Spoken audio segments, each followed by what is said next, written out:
नमस्कार, मैं हूं आपके साथ अंजलि और आप देख रहे हैं न्यूज एक्टिव इंडिया। तो चलिए शुरुआत करते हैं आज की प्रमुख खबरों से। खबर पश्चिम चंपारण जिले के बगहा से है, जहां पद्मश्री डॉक्टर कमलाकर त्रिपाठी आज महर्षि वाल्मीकि की धरती बगहा के नरईपुर पहुंचे। इस दौरान नागरिक अभिनंदन समारोह में साफा बांधकर अंग वस्त्र व फूल माला से उनका जोरदार स्वागत किया गया।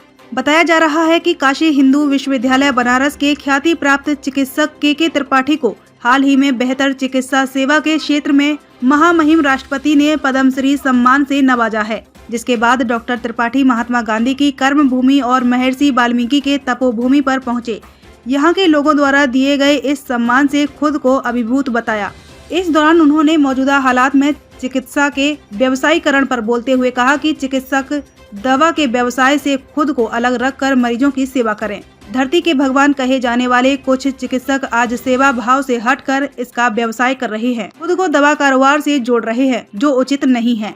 आपको बता दें कि पद्मश्री डॉक्टर के त्रिपाठी देश के पूर्व प्रधानमंत्री चंद्रशेखर समेत पूर्व राष्ट्रपति के नारायणन की निजी चिकित्सक रह चुके हैं, जिन्हें काशी हिंदू विश्वविद्यालय आयुर्विज्ञान संस्था वाराणसी में मेडिसिन नेफ्रोलॉजी में महारत हासिल है।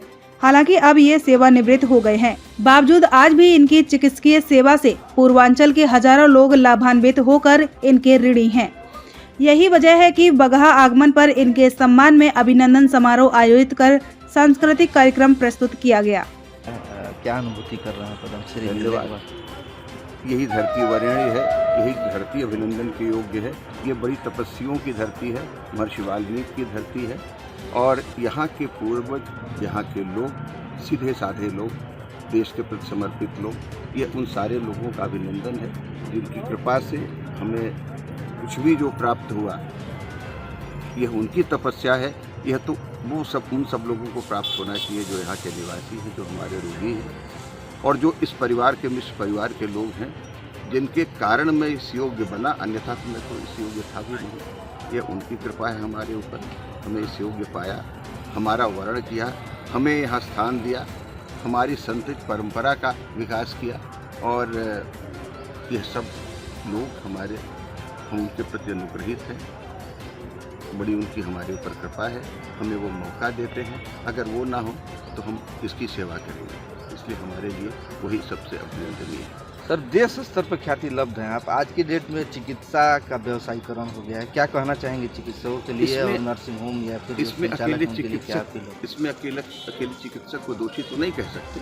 समाज के सारे लोगों का थोड़ा थोड़ा इसमें योगदान रहा है और जिसमें एक तो हमारी जानकारी बहुत बढ़ गई, हमारे पास सूचनाएं बहुत आने लगी और सूचनाओं के आने से हमारे मन में भ्रम भी होने लगा, बहुत सारे रोगों का हमें ज्ञान भी होने लगा जो पहले संभव नहीं था।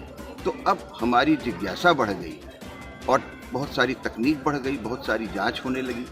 कई बार हमारे जो चिकित्सा का निर्णय होता है वो उस जांच से उसका मेल नहीं होता है। ये बड़ी पुरानी परंपरा है, 10,000 वर्ष पुरानी है और इस कारण व्यवसायीकरण हो गया कि हर चिकित्सक अपनी रक्षा करने लगा, कहीं मैं कचहरी में बुला न लिया जाऊं और मेरे ऊपर मुकदमा न हो जाए। ये आपकी बात सही है, लेकिन सारे चिकित्सक ऐसे नहीं है, थोड़े से ऐसे हैं।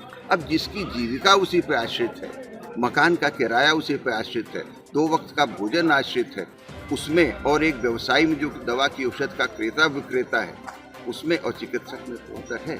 हम उसकी तुलना दवा के व्यवसायी से कर लेते हैं, यही हमारे मन में भाव पैदा हो जाता है। यह भाव सही समभाव नहीं है। चिकित्सक को दवा के व्यवसाय से अलग रखना चाहिए।